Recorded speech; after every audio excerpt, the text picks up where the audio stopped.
Good evening. I officially call the meeting tonight to order. At this time, I'd like to introduce your board of directors. From District 1, Randy Christensen, Secretary from Scranton.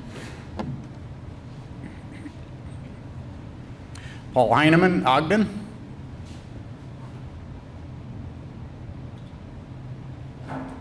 And Kim Rinker, Treasurer, Ogden.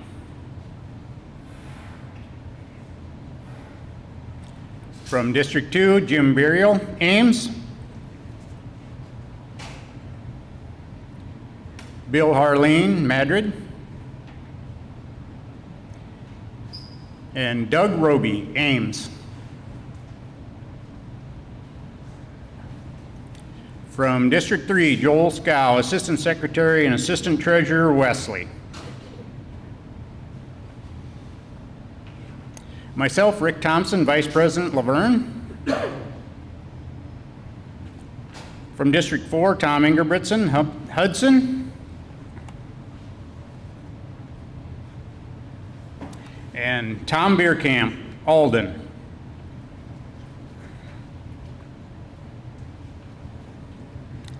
Now, please join me in welcoming Board President and District 3 Director Mike Coleman from Humboldt, who will conduct the evening's business meeting.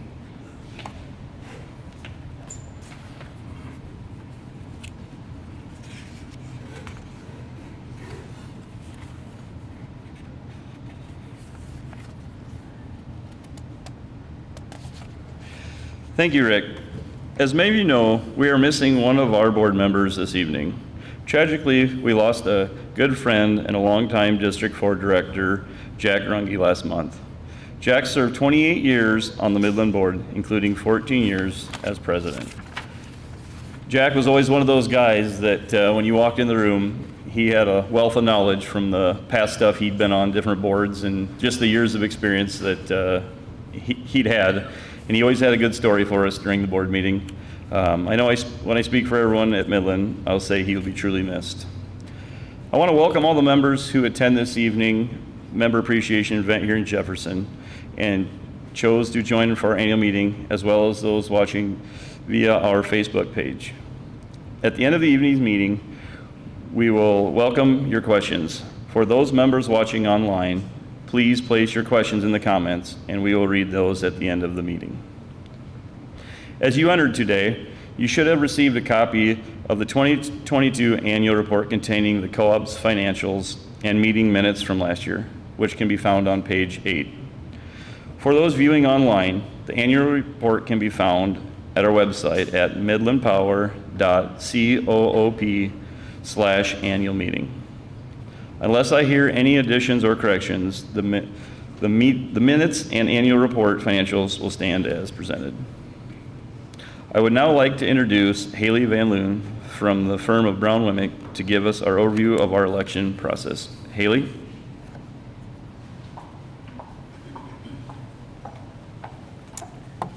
Good evening, everybody. Thanks, Mike. As Mike indicated, my name's Haley Van Loon, and I am corporate counsel for Midland Cooperative. And as a cooperative that votes for its board of directors through its members, Midland has a process of soliciting volunteer tellers to count the mail-in ballots that many of you have sent in. And so this morning, under my direction, the volunteer tellers divided up districts and counted votes for both the nominating committee and board of director seats. Candidates for the board of directors are actually selected by an independent nominating committee that is elected by the membership every year. So for 2023, I'm going to list your nominating committee members. From District 1, Richard Larson, Aaron McLeod, and Greg Reinhardt. From District 2, Greg Arts, Mark Speck, and Dave Jameson. From District 3, Dean Borman, Tim Terwilliger, and Alan Maines. And from District 4, Dwayne Kruckenberg, Steve Martin, and Dwayne Schultz. At this time, if anyone has a ballot that they have not yet cast, could you please raise a hand and we'll have tellers collect any last minute ballots. All right, thank you.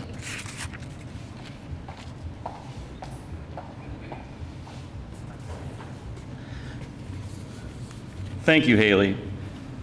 As your local cooperative, we're guided by our mission to provide you, our member owners, with reliable, affordable, and responsible electric service while enhancing the communities we serve. Given the current economic and political pressures facing the electric utility industry, that isn't always an easy feat. As Midland's board president, I'm proud to report that in 2022, we continue to make tremendous strides in enhancing our system reliability while also keeping rates affordable as possible. And despite challenges we faced, I'm excited by all that we've accomplished. As a co-op, we often look to our past as we plan for our future. Just as farmers and ranchers, you want me to keep going? Okay. Farmers and ranchers banded together in the 1930s and 40s to bring electricity to the countryside. The same spirit of cooperation and unity will be needed as we navigate a rapidly changing energy industry. As our theme this year's annual meeting states, it's only by powering forward together that we'll continue to successfully face whatever challenges the future holds. Now, please sit back and enjoy this year's annual report video.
Last year, Midland Power continued our mission of providing our members with the reliable and affordable power you depend on.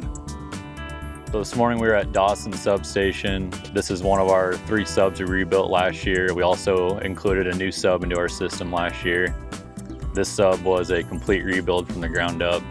Allowed us to expand the layout, give us more access to different parts of the sub for maintenance and repairs. And with every sub we rebuild, we're upgrading the transformer, the voltage regulators, and the breakers, which improves reliability for our members. So with upgrading our subs to have higher capacity, we're increasing our ability to switch to other subs and pick up more load during storm situations so we can get people on faster. In addition to the Dawson Substation, we also completed upgrading the Scranton Substation and continued work on the Bagley and New Hastings substations. Last year we updated 30 miles of line total, spanning over 4 different counties. Those areas are identified by age and condition of the current system, and also what areas could we benefit from a higher capacity due to load growth, and also helping with switching during outage situations. So every area is kind of different on how we choose how much of it gets rebuilt. A lot of it just comes back to the age and condition of the system. Sometimes it might be a mile, sometimes it might be 3 or 4 miles. So whatever comes in the future with increased demand for electricity, these substation upgrades, these line upgrades are how we are preparing for that increased need down the road. Midland Power put in 240 new services last year, primarily in housing developments in the Polk City and Ames area. Midland has upgraded the substation in the large growth areas, especially in Squaw Valley. We've upgraded lines for the new load growth. As a cooperative, we see in the future more load growth with EVs coming online. We are taking steps to increase the backbone of the main structure and housing developments, especially right now. just looking into the future. We've also continued to prioritize vegetation management.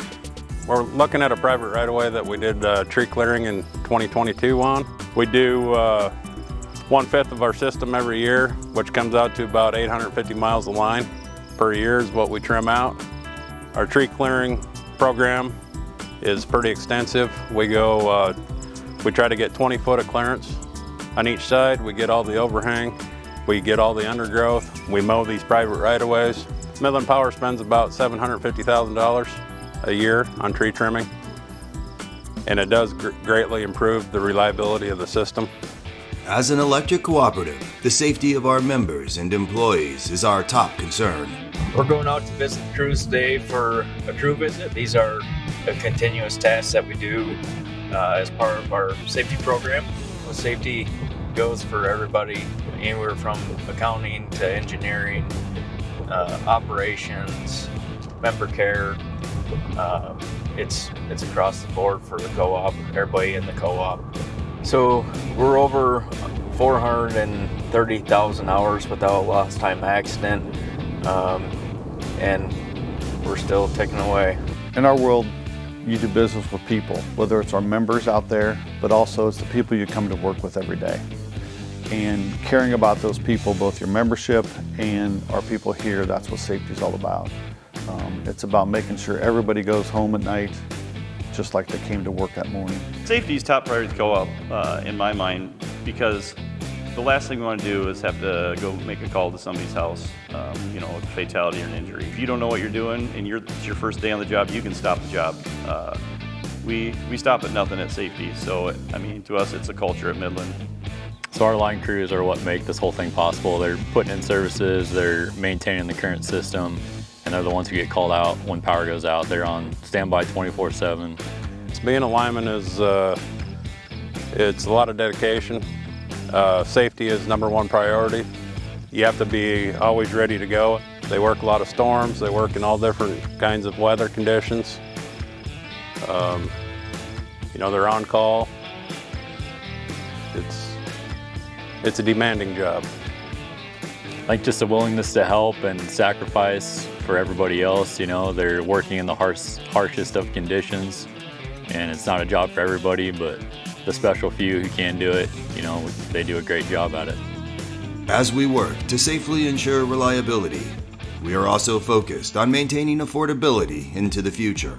So one of the exciting things about my job is I get a chance to vision and look out the future and see where changes are. And so we did put together a task force to study electric vehicles. One, how they're going to impact our membership, the benefits they might provide, but also how it affects the co-op. And is it going to put extra demands on our infrastructure? How is it going to impact the pricing and how we send the right pricing signal so that people can charge and operate their vehicles in the most cost-effective and productive way without impacting their neighbors. Midland, we formed the EV task force to help educate ourselves first on electric vehicles. That way we might be able to help and educate our members more. We're wanting to become the experts that our members can come to and ask us for advice and for knowledge whenever they need to know what this vehicle might do to their electric bill or how they operate and how they can better use it. Our members are going to be talking to all aspects of our employees, not only the customer service people when they call in, but our linemen out on the lines quite often get questions asked to them by our members. We want them to be able to answer those questions as well. Midland Co-op is, they're forward thinking enough that they know that these EV vehicles are coming. People are intrigued by them. They've got to know what kind of capacity these things take, how many is there out there, how many could be out there, and what's their demand for their substations to handle all this. Electric vehicles have their place for the people that want to use them, but then you also have our fossil fuels, our ethanol industry, and you're not going to be able to just all of a sudden flip a switch and go from all fuel transportation to all electric transportation. As far as transportation future, I believe it'll be in all aspects. whether it be fuel or electric. We support them all. You can't just rely strictly on one source of fuel for our transportation. You're going to have fossil fuels and you're going to have electricity, and it's going to take a mixture of both to make this work for us. Just as we support an all-of-the-above approach to transportation, we also advocate maintaining a smart mix of generation resources to provide reliable and affordable baseload power. We engage regularly with our elected officials, helping to educate them on the issues facing our industry. In March, we joined electric co-ops from across the state at the REC Day on the Hill. And in December, we held our annual legislative breakfast in conjunction with Consumers Energy to discuss the key legislative priorities for the upcoming session. And all of the above energy strategy or portfolio for generation comes down to a few factors. One is reliability. We want to have a reliable system that we're not have to worry about rolling blackouts and things like that. And so having a balanced portfolio for generation, taking in all the generation assets that we could have, is very similar to, having a 401k portfolio that's diversified amongst different things. There's an old saying, don't put all your eggs in one basket, so to speak, and that speaks to that principle. And so reliability and maintaining a reliable system is hugely important. It's a message the state's electric cooperatives shared at last year's Farm Progress Show in Boone. We have a lot of RECs, big and small, anywhere from a few hundred all the way up to about over 30,000 member consumers. Well, looking at power supply, we need all the available power supply we can get, all the above, which means we need to use coal to generate electricity, natural gas. But at the same time, there is room for renewables, whether that's wind or solar. Battery technology has come a ways, but it's got a long ways to go. Baseload generation is essential. I mean, even in Iowa here, we have a lot of wind, we have a lot of solar, things like that, but there's many days where we don't have wind and it's cloudy. So you have to have baseload generation. So to do that, we need green coal plants. We get it, make sure that that's sustainable. We need to make sure we have natural gas. We have to look at nuclear power. I mean, these are baseload generation areas that we need to continue to embrace, and we can do that. And we can supplement it then with wind power, solar power, and other things. But again, the bottom line is we have to have electric, we have to have power each and every day. And to do that, we need baseload generation. To help provide future rate stability, Midland wholesale power provider, Corn Belt Power Cooperative, is exploring utility-scale battery storage technology. The primary goal for the project was to learn more about battery energy storage systems, how to engineer a project, how to procure the equipment, how to construct a project. So that was the primary goal. Then, of course, once it's installed, how do you operate it? What are the benefits? What can you do with a battery to provide a benefit for the membership? The 1.4 megawatt Tesla Megapack can store enough energy to power roughly 145 homes for 6 hours at a time. By reducing our peak demand charges every month, Corn Belt maintains a better margin, and so that margin then theoretically at the end of the year gets passed on to the member co-ops, and then that saves them money at the end of the year that they can then pass along to their members. So final project cost was just over $3 million, and based on what we can save each month, every month we're assuming we're going to get that benefit. It's going to take close to 11 years to pay back. So it's not a big money maker by any means. It's a lot of dollars in investment, and it's going to take a lot of time to pay back. As a rural electric cooperative, we're focused on helping existing businesses thrive and attracting new businesses to the counties we serve. We are just getting ready to open Chirp Coffee in Jefferson, Iowa, right on Highway 30. It started with some friends that went out to dinner.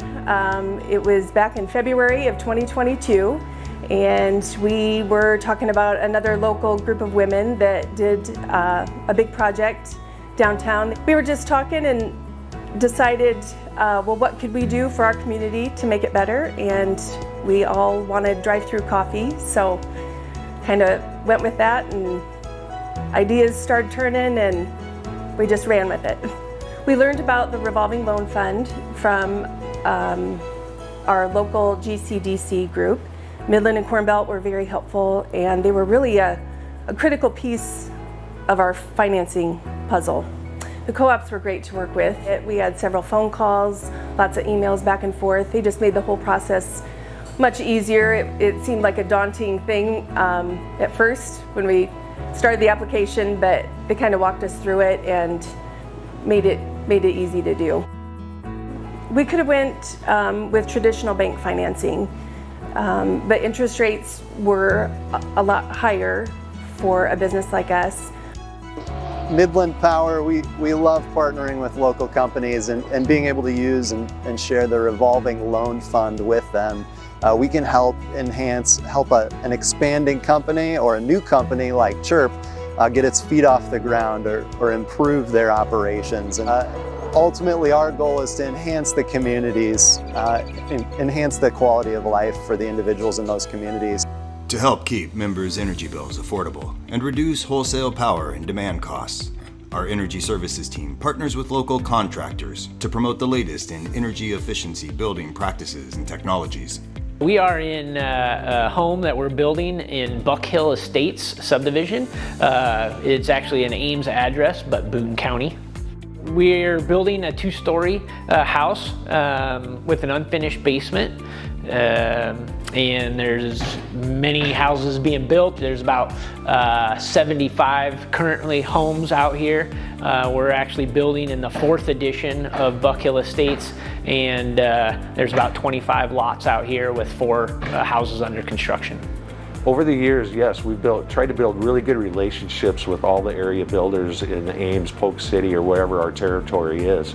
And we feel that we've done a good job, building those relationships to help our contractors and our builders utilize the programs that Midland offers, which ultimately benefits our memberships in the long run. People come in looking for a new home. A lot of times they're looking for the layout that they want, kind of more of an open concept. The existing inventory out there may be 20 to 30 years old, but the other part of that is the energy efficiency piece. A lot of these homes, the homes that we're building now are a lot more efficient with the use of the wall systems and the insulation we're using, and then also the mechanical systems that go into it. So when we first meet with potential clients, we do talk about the energy piece of things and the utilities, and when we're working on the Midland line, we talk about the rebates that are offered for their systems for a more energy efficient system. We talk about the utility, the electrical rate, and so when they do get that second meter, that reduced rate meter, that they're saving on their energy, and so it pays to spend a little bit more up front on a more energy efficient system to be able to get that return in the long run.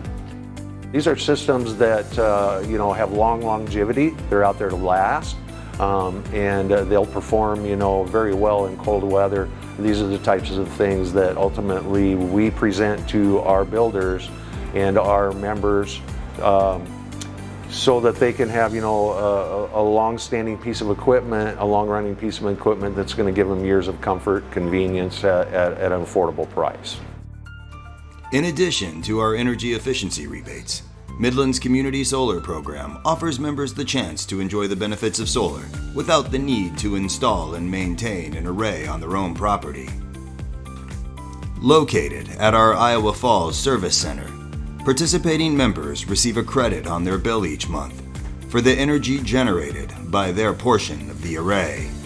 We met with a bunch of, different companies to figure out which way we wanted to go.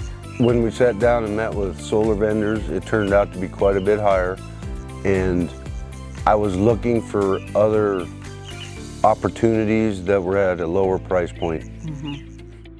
So Caleb figured all that up, came out, he met with me and came up with the 27 panels, and I'm just ecstatic about our first month's savings.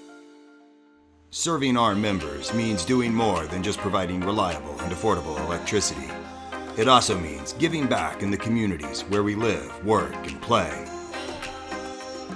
Last year, each co-op employee spent a day volunteering during one of our annual service days.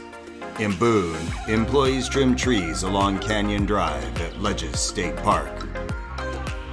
In Iowa Falls, crews set poles, helping to build the electric infrastructure for the Iowa Firefighters Association's annual convention. And in Humboldt, employees helped with the construction of the city's new Wildcat Wonderland playground. Roughly 30 years after the staff of Humboldt REC helped construct the original structure. We also took time last year to thank you, our member owners, hosting 3 member appreciation events across the service area. These events drew nearly 1,000 members for a free evening of food, family, and fun. As a cooperative, we're committed to education, helping develop our area's next generation of leaders. Last year, the cooperative selected Roland Story High School's Lucas Webker to participate in the Electric Cooperative Youth Tour in Washington, D.C. We also awarded 3 $1,000 college scholarships to help deserving area students attend college. And in August, we celebrated as member Paul Lawler of Union successfully nominated Nicole Lowe, co-founder of the Eldora Community Garden, to receive a $2,000 Shine the Light grant from the Iowa Association of Electric Cooperatives. Today we are at the Eldora Community Garden. It's a 2/3 of an acre fenced-in donation garden / leased plot growing garden for the community. But the majority of our space here is dedicated to giving gardens, where we grow produce for the Pine Lake Food Shelf and for all of our neighbors to come and harvest whenever they need food. I know that it's hard for people who struggle financially to pay for fruits and vegetables, so I just thought we live on some of the most fertile Iowa soil, and why not use that to grow food for our neighbors? Last year we donated over 9,000 pounds of produce to the community. When I hear those stories from people, it really makes you feel good, makes you feel, wow, I am accomplishing something. I'm not just out here sweating and pulling weeds, that it's actually helping people, and it really is a good feeling. People ask me how many kids I have, and sometimes I joke and say I have 2 kids in a garden. It's kind of like my 3rd kid. Having people that are dedicated and involved is a key to the success here, and I definitely couldn't do this alone. It's been a true community effort. Working together also means finding innovative ways to overcome today's challenging economic conditions. So inflation has been a huge impact, I think, for everybody in our everyday lives, whether it's buying milk and eggs at the grocery store, but also impacted us here at the co-op, and it hit every aspect of the co-op, from the cost of a pole to a transformer, the cost of trucks. Our utility trucks has gone up astronomically. Supply chain issues are one challenge, increasing cost, inflation, and with management identifying that and bringing that to the board, and we can work together to build inventories, for instance. And we have those inventories, and we're sure the supply chain can't provide that. So that's really helped Midland, I think. And then we curb costs as much as we can to keep rates affordable. So we've maintained a solid equity through the years, and we've continued to return patronage capital. 2022, Midland returned $1 million in patronage capital back to the members. Residential members continue to provide just over half of the co-op's revenue, while the cost of purchased power comprises our biggest expense. We continue to maintain a healthy margin of $6.8 million with a $2.2 million operating margin. As a result, we received a clean financial audit. The cool thing about electric co-ops is that we have a history of coming together. That's what founded the co-ops. We came together to solve the challenge of not having electricity in rural America. And our world is changing, and it's changing faster than it ever has before. And so yeah, we're going to face a lot of challenges, but the exciting thing about a co-op is that we're going to continue to work together to meet those challenges. We've got the challenge of changing in economics, the way just business and farming and so many changes in our state. But those things are changing the industry, how we generate electricity, how we deliver it, the portfolios that come up. So whether it's, we used to be coal-based and we're transitioning to more sustainable generation assets like wind and solar. And throughout that, the way you meet those challenges, you just stay focused on your core values and what you're really focused on with reliability and affordability. So everything we do is going to focus on and come out of those two things. How do we keep the co-op providing reliable power to our membership? And that means investing in our infrastructure and making upgrades where we need to accommodate increased demand, whether it's coming from electric vehicles or changing and going to more electric heating versus using fossil fuel sources for those things. So that means investing into infrastructure so it's prepared for that increased demand. We're constantly focused on affordability as well, but still making those investments in the system. And I think that's also going to look at how we interact with our membership. So it could be possible changes to how we structure and price the product. So we send the right pricing signal so that a member can use the electricity the way they need to, but also have a say by changing their patterns or adjusting the patterns to control the cost, to maybe mitigate the cost of electricity. So we're looking at ways to be able to work with the members proactively to help them control the cost, and then also provide the revenue we can to maintain that reliable system. Membership relationships, I think, come from being in proximity to one another. And I think the fact that we are a local electric cooperative, we have a locally elected board of directors, so there are members, friends, neighbors, peers in the community, and I think that drives the co-op. And the fact that we're local, you can stop by the office and talk to somebody. If you have a question, we're going to come out and talk to you and try to help you through that issue and work through that. And I think the biggest driver, I think, is our relationship from the board, being the membership, the co-op, focused on the membership. We're not focused on Wall Street and stockholders and investors. We're focused on Main Street and the people that live and work in our community, the people at the co-op that you know them. You see them at a baseball game or a football game on Friday night. We're part of the community, and I think that bond of just being rural Iowans is a huge difference maker for us as an electric co-op.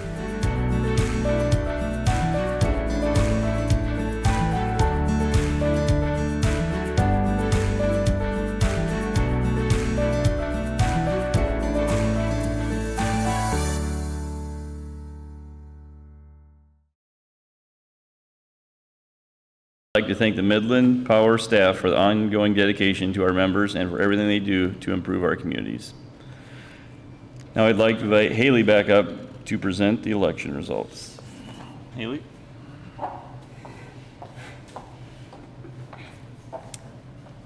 Thanks, Mike. I am going to go district by district, and I'm going to announce the successful candidates, starting with the nominating committee, and then I'm going to move to the board of directors.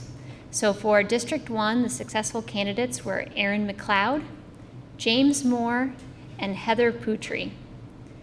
For District 2, William Higgins, Dave Jamison, and Mark Speck. For District 3, Nick Bowden, Dean Kruger, and Lisa Rodert. For District 4, Mike Brower, Charlie Gilbert, and Dwayne Kruckenberg. I will now announce the successful candidates for the Board of Directors. In District 1, Paul Heineman. In District 2, Doug Roby. In District 3, Michael Coleman. And in District 4, Paul Scartweet. Thanks, Mike.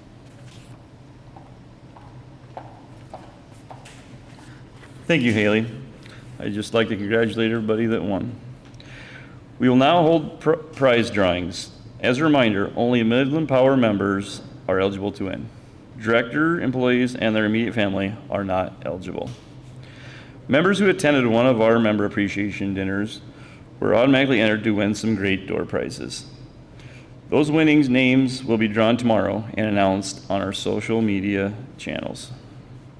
Children who attended the events were also encouraged to enter to win a bike. Those winners will be notified soon. We thank all our members who attended our appreciation events. We hope you had as much fun as we did at them. We will now do the billing credit drawings. We will draw 3 members from each district with each of them receiving a $50 bill credit. The winners will be drawn from those members who submitted a ballot. As a reminder, members are not required to be present to win. We will notify the winning members and credit will appear on your future bill. Now I'd like to ask Sharon Engelbretson to come up and help me draw. Joel, you want to come up? Hold that up for Sharon. You wanna go over?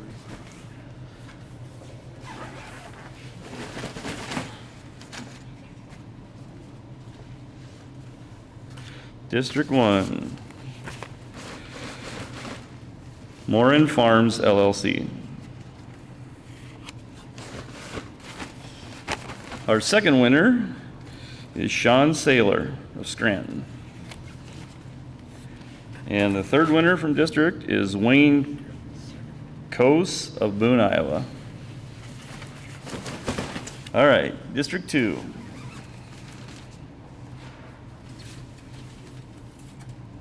We have Philip Ringsberg, Kelly, Iowa. Second winner, Geraldine Adams, Ames, Iowa. And third is Eddie Miller, Ames, Iowa.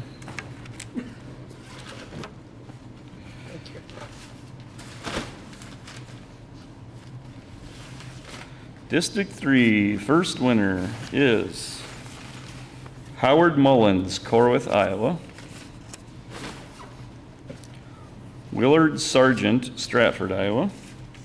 And the third winner is William Bowden, Humboldt, Iowa. Sharon, we got one more district.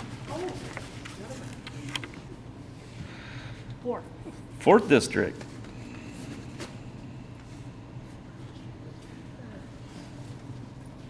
First winner is Carol Ose of Blairsburg. Steve D. Cook of Johnson. And the third winner is Todd Fisher of Iowa Falls. Congratulations to all the winners. At this time, we'll entertain member questions concerning the operation of your co-op. Are there any questions here, in person or online?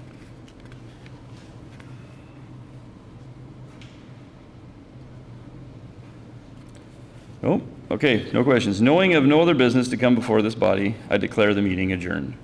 Thank you for all attending this meeting this evening. The board members, management, and employees will all be available after the meeting if any members have any questions they wish to discuss. The board of directors organizational meeting will be held in a few minutes. Thank you, everyone.